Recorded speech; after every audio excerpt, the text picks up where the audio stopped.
হিমন্ত বিশ্ব শৰ্মাই এখন সংবাদমেল আয়োজন কৰিলে আৰু সেই সংবাদমেলখনত তেওঁ কিছুমান প্ৰলাপ বকিলে। হিমন্ত বিশ্ব শৰ্মা আমি জানো যে তেওঁ ব্যক্তিজন সন্মানৰ নহয়, যোগ্য নহয়, তেওঁৰ কোনো ধৰণৰ মান নাই, তেওঁৰ কোনো ধৰণৰ গৰিমা নাই। সংবিধানৰ ঊৰ্ধত নেকি হিমন্ত বিশ্ব শৰ্মা, মাননীয় হিমন্ত বিশ্ব শৰ্মা সংবিধানৰ ঊৰ্ধত নেকি? মুখ্যমন্ত্ৰী হিমন্ত বিশ্ব শৰ্মাই এখন সংবাদমেল আয়োজন কৰিলে আৰু সেই সংবাদমেলখনত তেওঁ কিছুমান প্ৰলাপ বকিলে। হিমন্ত বিশ্ব শৰ্মা আমি জানো যে তেওঁ ব্যক্তিজন সন্মানৰ নহয়, যোগ্য নহয়, তেওঁৰ কোনো ধৰণৰ মান নাই, তেওঁৰ কোনো ধৰণৰ গৰিমা নাই। কিন্তু হিমন্ত বিশ্ব শৰ্মাই যিখন আসনত বহি আছে মুখ্যমন্ত্ৰীৰ পদটো, সেই মুখ্যমন্ত্ৰীৰ পদটোৰ এটা নিৰ্দিষ্ট গৰিমা আছে, নিৰ্দিষ্ট মান আছে আৰু নিৰ্দিষ্ট সন্মান আছে। কিন্তু তেওঁ সেই মুখ্যমন্ত্ৰীৰ আসনখনক অপমান কৰিলে। আৰু হিমন্ত বিশ্ব শৰ্মাই কালি কিছুমান অবান্তৰ কথা ক'লে, SFIক লক্ষ্য কৰি লৈ পেলাই আমাৰ যিটো বাক স্বাধীনতা, আমাৰ যিটো গণতান্ত্ৰিক অধিকাৰ, সেই অধিকাৰক কুঠাৰঘাত কৰি ভৰিৰে গচকি তেওঁ কিছুমান অবান্তৰ কথা কৈছে, প্ৰলাপ বকিছে। যদিও প্ৰলাপৰ কোনো ধৰণৰ প্ৰত্যুত্তৰ নাথাকে, কিন্তু তথাপিতো আমি জানো যে হিমন্ত বিশ্ব শৰ্মা আৰু হিমন্ত বিশ্ব শৰ্মাৰ কথা এই দুইটা আমাৰ অসমৰ যিটো শিল্প বা অসমৰ যি শিল্পীসকলৰ শিল্প স্বাধীনতা, আমাৰ যি গণতান্ত্ৰিক প্ৰমূল্য, সাংবিধানিক প্ৰমূল্য বা আমাৰ অসমখনৰ যি সমন্বয়ৰ যিখন সমাজ, সেই সমাজখনৰ কাৰণে এটা ভাইৰাছ। আৰু ভাইৰাছৰ চিকিৎসা কৰাটো অত্যন্ত জৰুৰী হৈ পৰে। আৰু সেইকাৰণে আজি আমি অস্ত্ৰোপচাৰ কৰিবলৈ এই সংবাদমেলখনৰ আয়োজন কৰিছোঁ। যিদৰে হিমন্ত বিশ্ব শৰ্মা নিজে এজন চোৰ, ঠিক একেদৰে তেওঁৰ সেই চোৰৰ প্ৰকৃতি নেৰি পেলাই ৰাতি চোৰৰ নিচিনাকৈ অন্ধকাৰৰ সুযোগ লৈ পেলাই দীঘলী পুখুৰী গছ গেজোপা কাটি দিলে। আৰু আপোনালোক সকলোৱে জানে যে তেওঁ অতি মুখ চহকী এজন মুখ্যমন্ত্ৰী। তেওঁ তাৰপিছত কৈছিল যে আমি স্থানান্তৰ কৰিম গছৰ। আৰু আজি সংবাদ মাধ্যমত কি প্ৰকাশ পাইছে যে হস্তান্তৰ কৰা, স্থানান্তৰ কৰা দীঘলী পুখুৰী গছৰ এজোপা গছো বাচি নাথাকিল। তাৰ কাৰণে আমি SFI প্ৰতিবাদ কৰিছিলোঁ। উল্লেখযোগ্য কথাটো হৈছে প্ৰাণৰ শিল্পী আমাৰ জুবিন গাৰ্গো সেই প্ৰতিবাদত আছিল। তেওঁ তাত প্ৰতিবাদত থাকি দীঘলী পুখুৰী গছকেইজোপা কটাৰ বিৰোধিতা কৰিছিল। আৰু তথ্যই কি কয় যে চৰকাৰখনৰ দিনত 2016 চনৰ পৰা এতিয়ালৈকে 1,06,896 জোপা গছ এইখন অসমত কটা হৈছে। আমি এতিয়া স্পষ্ট আমাৰ মতটো আমি ক'ব বিচাৰিছোঁ যে আমি উন্নয়নৰ বিৰোধী নহয়, আমি কোনো ধৰণৰ উন্নয়নৰ প্ৰকল্পৰ বিৰোধী নহয়। কিন্তু সেই উন্নয়ন কাৰ বাবে? কেৱল মাত্ৰ 1% কাৰণে সেই উন্নয়ন নেকি? কেৱল মাত্ৰ আদানী, আম্বানী আৰু হিমন্ত বিশ্ব শৰ্মাৰ পত্নী ৰিণিকী ভূঞাৰ কাৰণে সেই উন্নয়ন নেকি? সেই উন্নয়নত আমাৰ দৰে সাধাৰণ জনসাধাৰণ আছেনে নাই? আৰু দ্বিতীয় কথাটো হৈছে যে আমি বহনক্ষম উন্নয়নৰ কথা কওঁ। আমি বহনক্ষম উন্নয়নৰ কথা কৈছিলোঁ, আমি সুপৰিকল্পিত নগৰ উন্নয়নৰ কথা কৈছিলোঁ। আৰু যেতিয়া গছ গছনি তহিলং কৰিছিল তেতিয়া জুবিন গাৰ্গ, প্ৰাণৰ শিল্পী জুবিন গাৰ্গে কি কৈছিল? যে গছ নাকাটিবা, নেপায়। হিমন্ত বিশ্ব শৰ্মা, মুখ্যমন্ত্ৰী হিমন্ত বিশ্ব শৰ্মাই আস্ফালন কি কৰে যে আমি জুবিন গাৰ্গক ভাল পাওঁ, কিন্তু জুবিন গাৰ্গে দেখুৱাই থৈ যোৱা যি পথ, গছ নাকাটিবা, নেপায়, সেই পথত তেওঁ কেতিয়াও অগ্ৰসৰ হ'ব নিবিচাৰে। গতিকে কেৱল মাত্ৰ আস্ফালন কৰিলে নহ'ব। যদি বুকুত সাহস আছে, জুবিন গাৰ্গ, প্ৰাণৰ শিল্পী জুবিন গাৰ্গে দেখুৱাই থৈ যোৱা পথৰ সাৰথি হওক, তেতিয়া গম পাম যে হিমন্ত বিশ্ব শৰ্মাও জুবিন গাৰ্গক ভাল পায় প্ৰকৃতাৰ্থত। এইখিনি আছিল দীঘলী পুখুৰীৰ ফ্লাইঅভাৰক লৈ পেলাই কথাখিনি আৰু আমাৰ SFI আমি কি কৰিছিলোঁ। তাৰপিছত কালি আমি গণেশগুৰি ছবিখনৰ কথালৈ আহোঁ। হিমন্ত বিশ্ব শৰ্মাই কালি গণেশগুৰি ছবিখনৰ কথাও বহুত কথা কৈছে। প্ৰথম কথাটো হিমন্ত বিশ্ব শৰ্মাই কি ক'লে যে এইখন বোলে জুবিন গাৰ্গৰ নিচিনা ফটো লগা নাছিল বা জুবিন গাৰ্গৰ ছবি হোৱা নাছিল আৰু চৰকাৰে মুচিব বিচৰা নাছিল, চৰকাৰে সেই ছবিখন মুচিব বিচৰা নাছিল।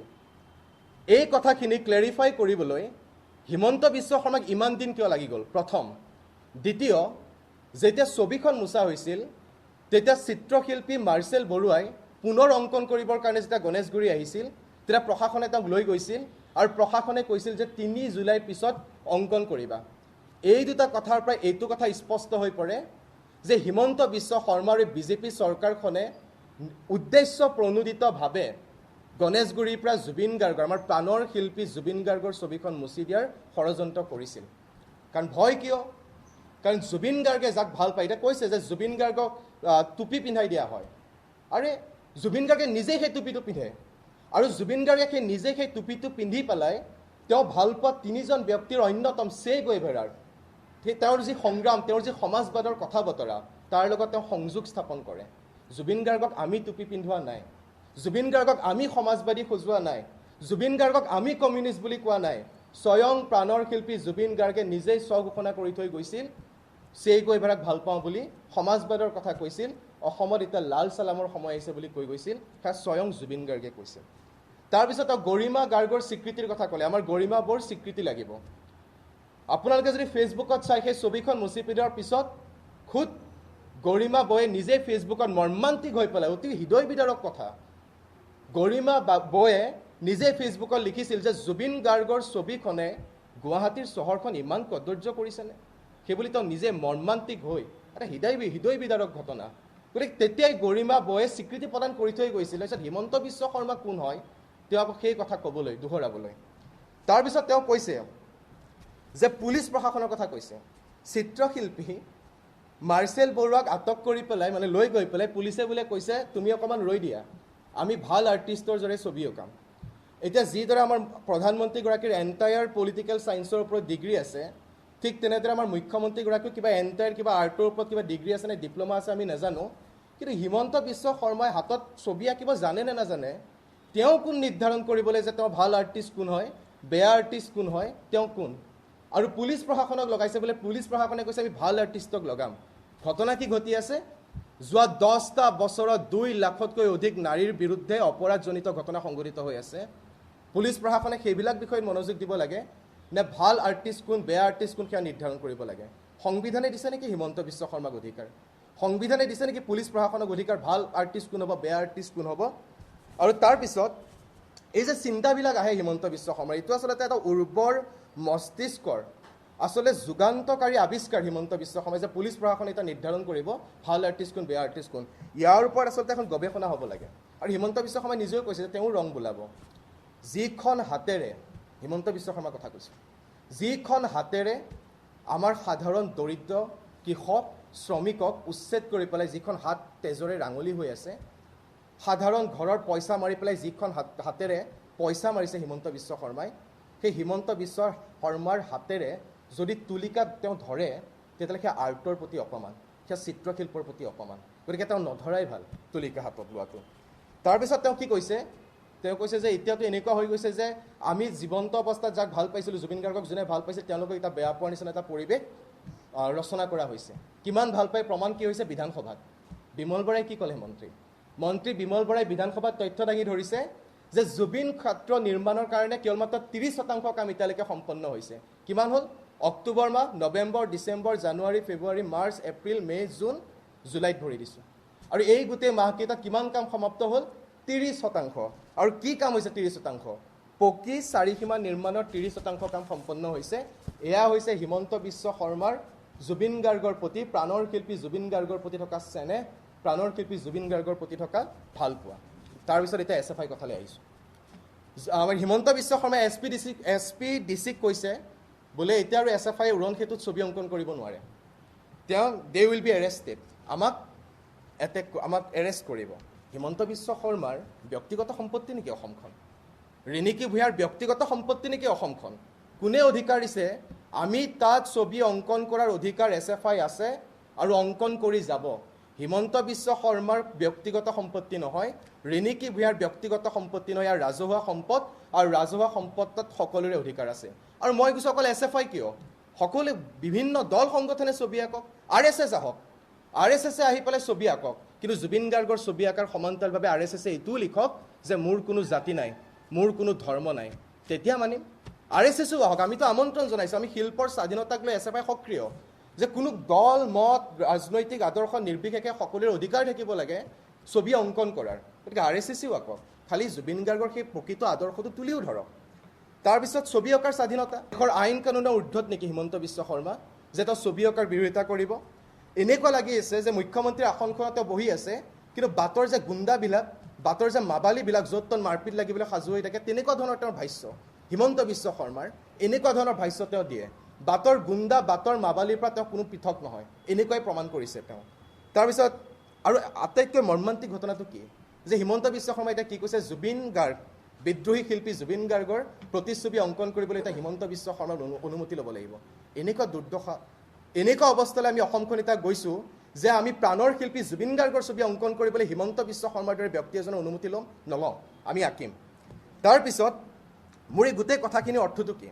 গোটেই কথাখিনিৰ অৰ্থটো হৈছে যে হিমন্ত বিশ্ব শৰ্মাই আচলতে জুবিন গাৰ্গক কিয় ইমান ভয় কৰে? এই জুবিন সত্তাটোক লৈ পেলাই আমাৰ হিমন্ত বিশ্ব শৰ্মা ত্ৰাসিত কিয়? কাৰণ জুবিন গাৰ্গে যেতিয়া কয় যে অসমত এতিয়া লাল চালামৰ সময় আহিছে, তেতিয়া চাগে হিমন্ত বিশ্ব শৰ্মাই নিজৰ চকীখনৰ পৰা হাত জাপ মাৰে। যেতিয়া জুবিন গাৰ্গে কয় নতুন প্ৰজন্মক অনুপ্ৰাণিত কৰে যে সমাজবাদী হ, সমাজবাদৰ কথাত যা, তেতিয়া চাগে তেওঁ হুৰাই শ্লিপিং টেবলেট খাই পেলাই শুবলৈ বাধ্য হয়। কিহৰ কাৰণে ভয়? কাৰণ হিমন্ত বিশ্ব শৰ্মাৰ যি জনবিৰোধী নীতি, হিমন্ত বিশ্ব শৰ্মাৰ যি ছাত্ৰ সমাজ বিৰোধী নীতি, মহিলা বিৰোধী নীতি, সেই নীতিক প্ৰত্যাহ্বান জনাই সমাজবাদৰ আদৰ্শই, আৰু জুবিন গাৰ্গে সেই সমাজবাদৰ আদৰ্শ পোষকতা কৰিছিল। সেইকাৰণে চাগে জুবিন সত্তাটোলৈ আমাৰ হিমন্ত বিশ্ব শৰ্মাৰ ভয়। তাৰপিছত তেওঁ কি কৈছে? তেওঁ লাষ্টৰ একদম বক্তব্যৰ লাষ্টত তেওঁ কৈছে যে এতিয়া অসমখন SFI খাইছে। মোৰ এনেকুৱা লাগে যে হিমন্ত বিশ্ব শৰ্মা, আমাৰ ৰমাকান্ত দেউৰী, মৰিয়নী ৰূপজ্যোতি কুৰ্মী আৰু আমাৰ জয়ন্ত মল্ল বৰুৱা, এওঁলোকৰ মাজত এটা অঘোষিত কম্পিটিশ্যন হৈছে। অঘোষিত কম্পিটিশ্যনটো কি যে কোনে বেছিকৈ জোক মাৰিব পাৰে, কোনে বেছিকৈ কৌতুক কৰিব পাৰে, কোনে দেশ খাইছে। SFI দেশ খাইছে নেকি? SFI অসমখন খাইছে নেকি? কি ৰিপৰ্ট, তথ্যই কি কয়? তথ্যই কয় যে দেশৰ অষ্টম দৰিদ্ৰ ৰাজ্য হৈছে অসম, হিমন্ত বিশ্ব শৰ্মাৰ মুখ্যমন্ত্ৰিত্ব ইয়াত। শিক্ষাৰ ক্ষেত্ৰত 28খন ৰাজ্যৰ ভিতৰত আমাৰ স্থান হৈছে অসমৰ 26, স্বাস্থ্যৰ ক্ষেত্ৰত 25, অৰ্থনৈতিক উন্নয়নত 23, ক্ষুধা সূচাংকত 22 গ'ল। আৰু আনিছে দেশ খাইছে বুলি কৈছে, আৰু কা আনিছে হিমন্ত বিশ্ব শৰ্মাই, কা আনিছে বিজেপিয়ে। জাতি লৈ গ'ল, অসমখনক খালে আচলতে বিজেপিয়ে, হিমন্ত বিশ্ব শৰ্মাই। কা আনিছে, জাতি গ'ল, মাটি গ'ল, ভেটি গ'ল, গতিকে অসমখনক আচলতে খাইছে কোনে? তাৰপিছত তেওঁ কিন্তু এটা কথা যে হিমন্ত বিশ্ব শৰ্মাৰ কিছুমান এটা বক্তব্যৰ লগত মই একমত। হিমন্ত বিশ্ব শৰ্মাই কৈছে যে সন্ত্ৰাসৰ বিৰুদ্ধে আমি শ্লোগান লিখিব লাগে, সন্ত্ৰাসৰ বিৰুদ্ধে আমি মুখৰিত হ'ব লাগে। নিশ্চয় আমি মুখৰিত হ'ম। আৰু সন্ত্ৰাস ক'ত হৈছে অসমত? যেতিয়া সাধাৰণ দৰিদ্ৰ কৃষক খেতিয়কৰ মাটি উচ্ছেদ কৰি তেওঁলোকৰ ঘৰ বাৰী ভাঙি শূন্য দৰত, এটকা দৰত পুঁজিপতিক মাটি দিয়া হৈছে, আদানী আম্বানীক মাটি বিলাই দিয়া হৈছে, গতাই দিয়া হৈছে। আৰু তাৰপিছত যেতিয়া মানুহৰ গোটেই ঘৰখন নাইকিয়া হৈছে, নিজৰ মাটিৰ পৰা তেওঁলোকক আঁতৰাই পঠিওৱা হৈছে, সেয়া হৈছে হিমন্ত বিশ্ব শৰ্মাৰ সন্ত্ৰাস। লাইকা দধিয়াত এডোখৰ মাটিৰ বাবে যেতিয়া কুস্মিতা মোৰাঙে প্ৰতিবাদ কৰে, আৰু প্ৰতিবাদ কৰাৰ সময়তে যেতিয়া গৰ্ভত নিজৰ পুতেক সন্তানটি মৰি যায়, সেয়া হৈছে হিমন্ত বিশ্ব শৰ্মাৰ সন্ত্ৰাস। যেতিয়া লাখ লাখ নিবনুৱা, এতিয়াতো তথ্যও ভুল কৰে, এই নিবনুৱা সমস্যাত ভাৰাক্ৰান্ত হৈ যেতিয়া আমাৰ যুৱক যুৱতীসকলে আত্মহত্যা কৰে, সেয়া হৈছে হিমন্ত বিশ্ব শৰ্মাৰ সন্ত্ৰাস। যেতিয়া প্ৰশ্ন কাকত ফাদিল হয় আৰু যেতিয়া 20জনতকৈ অধিক ছাত্ৰ ছাত্ৰীয়ে আত্মহত্যা কৰিবলৈ বাধ্য হয়, আত্মহনন কৰিবলৈ বাধ্য হয়, সেয়া হৈছে বিজেপি, সেয়া হৈছে হিমন্ত বিশ্ব শৰ্মাৰ সন্ত্ৰাস। তেতিয়াহ'লে কেৱল মাত্ৰ গণেশগুৰিতে নহয়, অসমৰ প্ৰত্যেকখন দেৱালে দেৱালে সন্ত্ৰাসৰ বিৰুদ্ধে SFI শ্লোগান লিখিব।